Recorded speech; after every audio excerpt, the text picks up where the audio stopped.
In today's video, I'm going to teach you how to add multiple languages to your Shopify store. First, log in to your Shopify admin dashboard.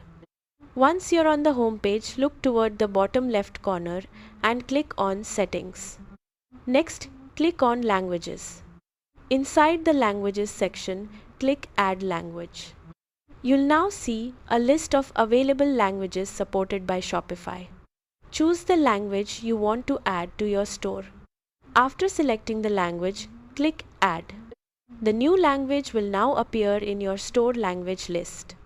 To translate your store content, click on Translate beside the language you added. Here you can translate product titles, descriptions, collection pages, navigation menus, and other store content. If you want automatic translations, you can also install translation apps from the Shopify App Store like Translate and Adapt.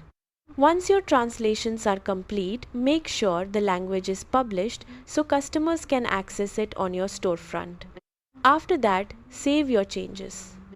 Now your Shopify store can support multiple languages, helping customers shop in their preferred language and improving the overall shopping experience.